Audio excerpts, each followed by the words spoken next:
where we come from? What if the answers were within reach? The European Space Agency cares for your dreams and works every day to turn small steps into giant leaps. Ready to join the crew?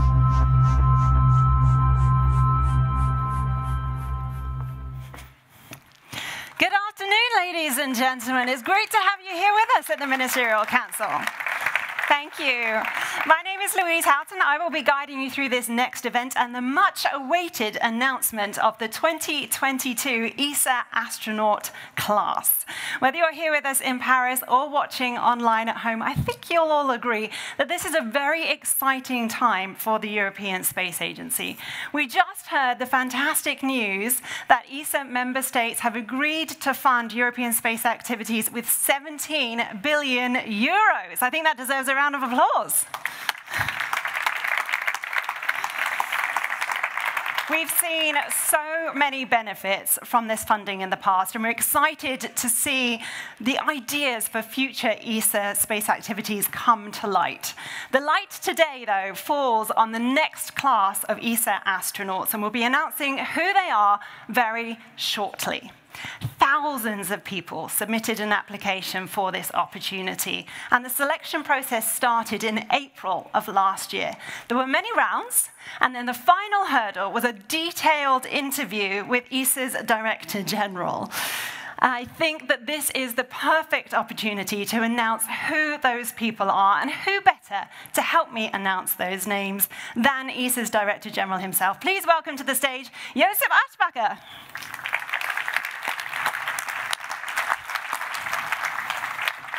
Thank you so much for joining me on the stage. Thank you. So happy to be here.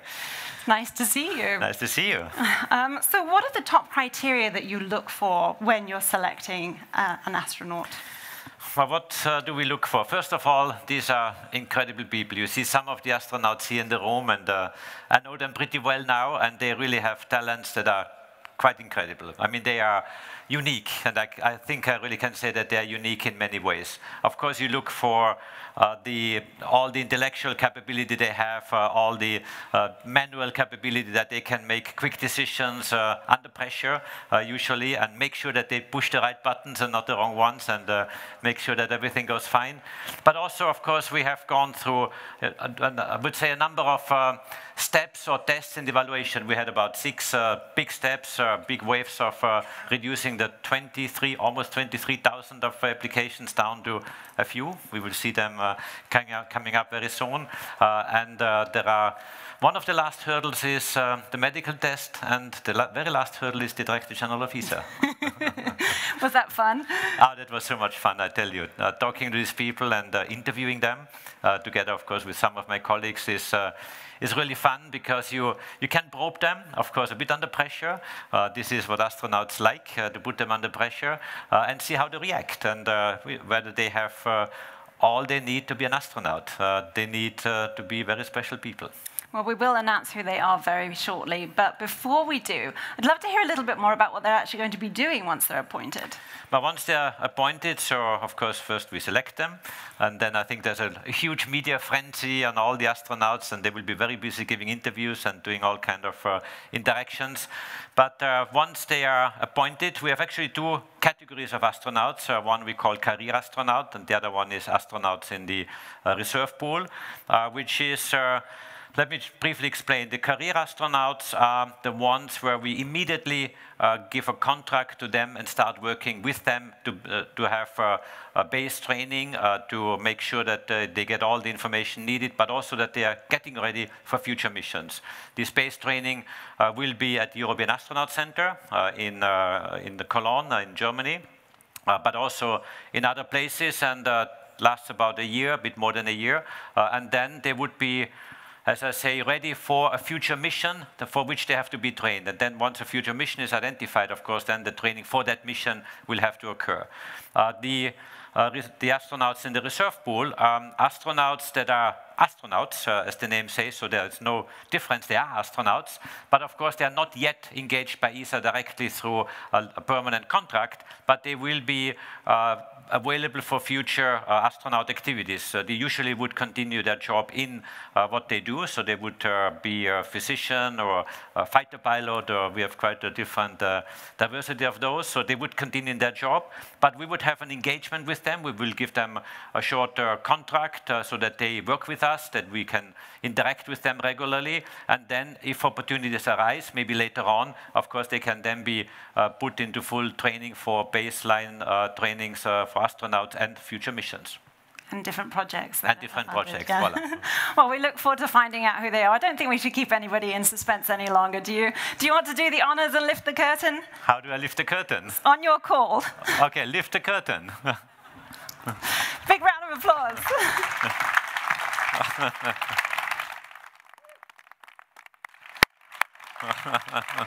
Wow. Isn't this so much fun? Lots of smiles that we're seeing here on the stage. This is our 2022 class of ESA astronauts. I'd like to say some names and introduce them to you. So the first line, from left to right, we have Sophie Adorno. Pablo Alvarez Fernandez. Megan Christian, Anthea Comalini, Rosemary Coogan, Sara Garcia Alonso, Raphael Liégeois, and John McFall. Joseph, I can see your smile is as big as theirs. How are you feeling right now? I think my smile is even bigger. It's so beautiful to see them. I have seen them just a few weeks ago. We had the interview, and I'm very happy to see you again. And it really makes me think of all the brilliance of these people.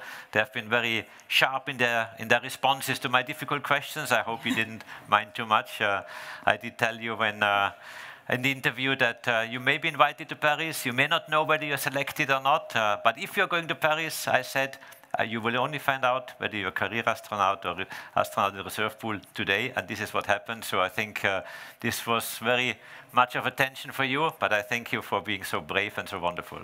Yes, and we'll find out who is going to be a career astronaut in just a moment. But for now, I'll introduce the line at the back. We have, starting from left again, Andrea Patassa, Carmen Posnick, Arno Prost, Amelie Schonenwald, Marco Sieber, Aleš Svoboda, Sławol Uznaninski, Markus Wandt, and Nicola Winter. I'm so happy to introduce each and every one of you. Huge congratulations to you for being at this stage here today. It's so nice to have you with us, and thank you as well for you joining me on the stage. I'd like to invite you back a little bit later on, if that's okay. Let me say one last thing. Yes, please. I mean, if you look at these wonderful people here, of course, the selection was about talent and about capabilities to be a fantastic astronaut.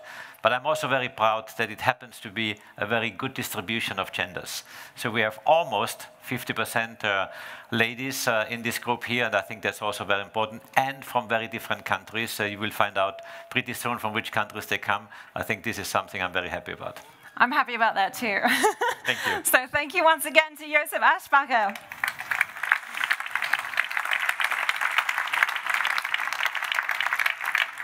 Well, I would now like to invite to the stage ESA's Director of Human and Robotic Exploration, Dr. David Parker. Hello. Hello. Thank you for joining me. David, you were also involved with the selection of the astronauts that we see here today, and I know that it was important for you to make sure that the final selection was very diverse. As Josef already mentioned, we have 50% women here on the stage, which is fantastic to see from my point of view, but I know it was important for you to include astronauts with a physical disability. Yeah, this is really important to us. Diversity, it comes in many different ways, and the World Health Organization reckons that about 15% of the population live with some sort of disability, and maybe 2% are really affected by it. And so, of course, to be an astronaut is a very exclusive thing to be, but having a disability shouldn't rule you out. And that was really part of this very special project that we launched in this process. And I understand that their name is going to be called Para-astronauts. Do you want to talk a bit more about where that name came from? Yeah, absolutely. So para means para as in parallel or alongside. It's like the Paralympics. It's the parallel process alongside the Olympic Games. And the same way, the para-astronaut has been selected, developed, examined in every different way in exactly the same process as all the other astronauts that you see here. Well, this is the first time that we are attempting to fly somebody with a physical disability to space, so I understand that there's probably quite a lot of uncharted waters ahead. Oh, yeah, absolutely. I mean, we are pioneering something here. It's something we're really excited to be doing. We need to start a process by which we are going to work with the individual, understand how to adapt the space vehicle, maybe something aboard the space station to ensure that they can live and work and do a meaningful mission aboard the station. Of course, and I'd like to invite them to the stage now. I'm going to go and grab a microphone so that we can have a few words from them. So I think it's wise that we now announce our para-astronaut for 2022, and that is John McFall. Please come forward.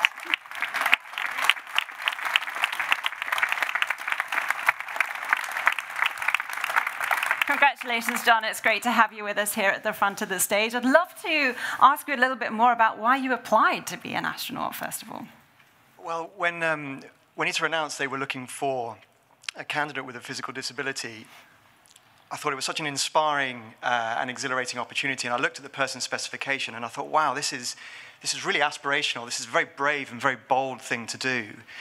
And with my broad scientific background and vast range of experiences, I felt compelled to try and help ITER answer this question: can we get someone with a physical disability to do meaningful work in space? So what do you think that you can contribute to the feasibility study? I think that I can bring lots of things to the feasibility study, but I think in particular I can bring inspiration. You know, inspiration that science is for everyone, but inspiration that potentially space is for everyone. Okay. And do you want to just talk a little bit more about the feasibility study, David, and what it hopes to achieve? Well, we're really interested to work with John, overcome the challenges that may exist, but also benefit the whole community and reach out and ensure that they come along the journey with us in preparing for John to fly. Okay, great. Well, I'm sure that you have a lot more to say, and that will be said in interviews later on. But for now, I would like to say thank you to both of you. Thank you to Dave Parker, ESA's Director of Human and Robotic Explorations. It's great to have you with us on stage. Thank you so much. And John, if you would like to just go and stand over there on the side of the stage, and we'll announce some of the career astronauts today. Thank you so much. To do those announcements, though, I would like to invite back to the stage ESA's Director General, Josef Aschbacher.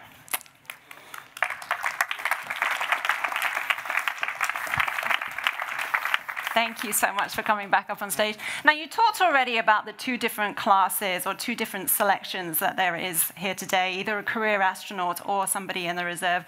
Is there anything more you'd like to add to that before we announce the names? I mean, they are all astronauts, so really would like to make this clear that they are all equally capable of flying to space because we have done all the tests and all the pressure we have put on them. The only thing is that we have not 20 or so flight opportunities, so we need to make a choice and start with one batch, and maybe for the others a bit later, and look for other opportunities. So yes, they are all astronauts. Of course, with the career astronauts, we start working immediately. That means early next year. We will offer them a contract, or you have seen the contract already, to really start fully engaging them in all the base training that is needed and prepare them for future missions. Fantastic. Well, I think it's time that we announce our first one then. Let's come into the middle of the stage a little bit more as we announce our first ESA career astronaut for 2022 is Sophie Adorno.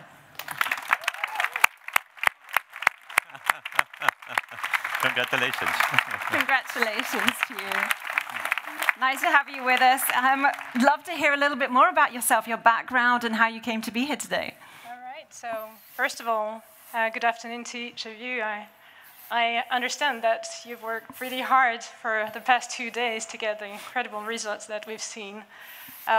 Just for the anecdote, we've worked pretty hard for the past 1.5 years to get here on this stage, and I think we're all very happy to be here.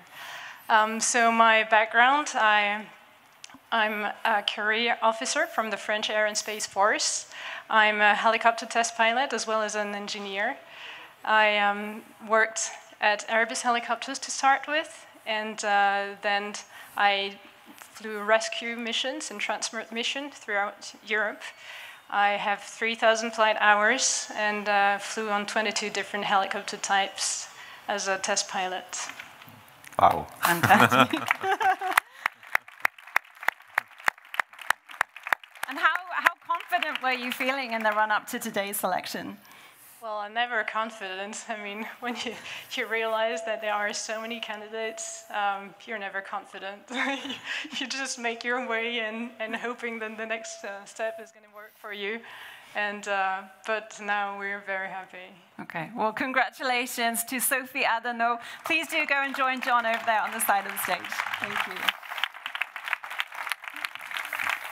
And it now gives me great pleasure to announce the second ESA career astronaut of 2022 is Pablo Alvarez Fernandez. Congratulations. Congratulations, Pablo. I'd love to hear a little bit more about your background and how you came to apply to be an astronaut. So, hello everyone, I'm Pablo Alvarez from Spain. I'm an aerospace engineer. I studied in the University of León in my hometown, and I hold a master's degree from the Warsaw University of Technology. I happen to have lived in several different countries across Europe, so I truly feel I'm European at heart. Up to now, I've been working at Airbus as a structural engineer for several different aircraft, but also as the ExoMars mechanical architect for the Rosalind Franklin rover. And now I'm a project manager based in Getafe, in Madrid. And how was your experience of the final interview with Joseph? Be very honest. It was excellent. It was excellent. I could tell that he was actually enjoying interviewing every one of us. He was picky at some point, and he had to play the bad cop. But overall, my experience was great, and I'm very happy and delighted to be here with you all. We're delighted to have you here as well. Huge congratulations to Pablo Alvarez Fernandez. So you play the bad cop, we just heard. What does playing the bad cop involve? I like being the bad cop to really put pressure on them and see whether they really sustain. And as you see, they all survived well. Okay. Well, I'm going to quiz you about that later on. Let's announce the third astronaut, though, for the career selection today, and that is Rosemarie Coogan.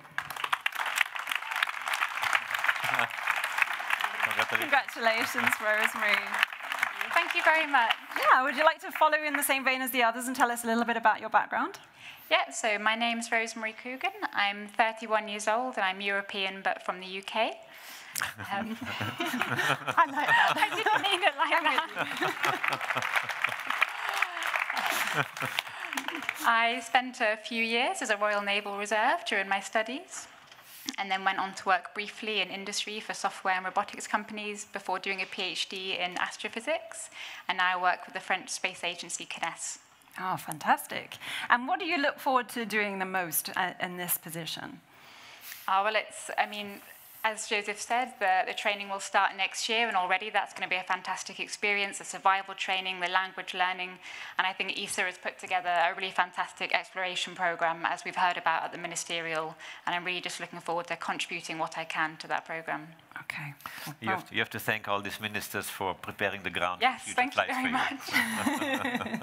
There we are. Well, huge congratulations once again to Rosemary Coogan. Thank you.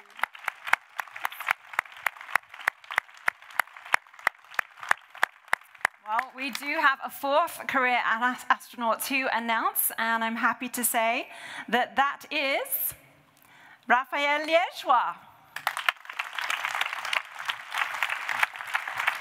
Congratulations, Raphael. Thank you. All right, well, following in the same vein as the others, would you like to give us a little bit more information about yourself? Sure. So good afternoon, everyone. It is a pleasure to be here.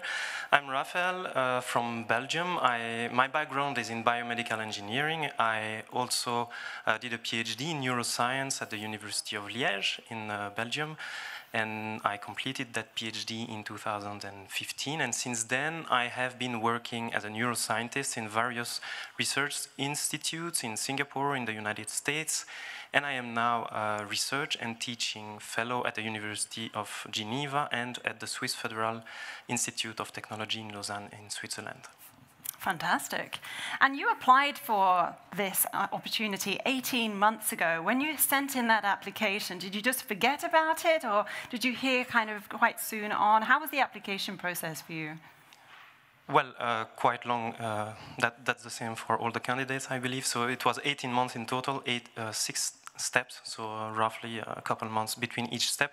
No, it was hard. At times we were waiting for an answer that was not coming, so that was hard for us, but also hard for the families that I would like to thank also for supporting us and dealing with us when we were in these situations. But no, overall it was a very great experience. Okay, well, congratulations to you once again. Please put your hands together for Raphael Liégeois. Thank you. Congratulations. It must have been a very tough decision, I think, to select these career astronauts. It was a very tough decision. I can tell you there have been so many fantastic candidates. You see them here, but also many others. And for the ones who have applied and are not standing here, I really would like to say that I'm pretty sure you are also wonderful. I hope you engage with ESA in the future. We have many other good jobs to offer. We would like to really stay in contact with you, because this is something very important to us. But it was a tough decision, I can tell you. I'm sure. Well, we do have one more career astronaut to announce today, and that is Marco Sieber.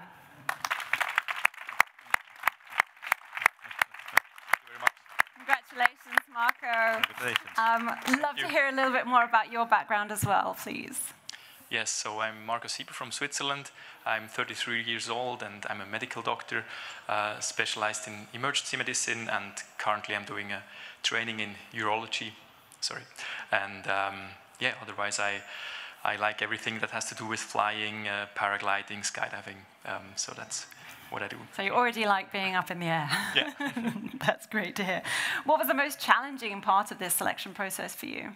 Yeah, I think it was really some kind of a roller coaster with not knowing what's going to happen next. And so it was really hard, and also for really tough questions as well. And also for my family and friends and my partner. So I would like to thank everyone for supporting me all the way. Thank you very much. Merci. Well, thank you for being here. Marco Sieber, everybody. Thank you. And that does conclude our career astronaut selection today. Joseph, it's been an amazing day for you and the European Space Agency. If you had to sum it all up in a nutshell, what would you say? Oh, today was quite a day. I mean, there was a roller coaster for the astronauts, not knowing until now what really happens. For me, I have to say, and this is for me representing really Europe and space through the European Space Agency, there are two important things. Of course, the announcement of the astronauts here is a highlight, which is so fantastic. But also our ministerial conference, I have to say, was quite an important emotional moment as well, putting all this together, the fruits of a year and a half work, wonderful programs which we are starting now with these commitments of our member states. And I think seeing that ESA is really working extremely well thanks to all the member states and all these contributions is so beautiful to see, and really thank you for that from my side once more. Thank you, and we look forward to hearing how it all unravels as the years and months go on. I know you already said some thanks, but I would also like to thank you for being on stage and helping me out here today. And I'd like to thank our audience, whether you're here with us in Paris or watching us online, for being so enthusiastic this afternoon. Before we close this afternoon's event, though, we would like to have a group photo on stage with everybody, and then the astronauts and the ministers will be going into their separate offices for the interviews. We do ask that any of the journalists here please be patient, and our media team will be coming to collect you and take you to them one by one. For the group photo then, in just a minute, I'd love to invite the class of 2009 astronauts up to the stage, along with all of the ministers and Dr. David Parker as well. And please do use the steps on either side of the stage to come up onto the platform. My name is Louise Houghton, and it has been an absolute pleasure to host this momentous occasion here in Paris today. If you want to keep up to date with what's going on with our astronauts, then you can do that online at esa.int, or of course on social at ESA Astro 2022. All right, have a great rest of your afternoon, everybody, and a safe journey home. Thank you very much. Please do come on stage for the photograph, everybody. First astronauts. I think.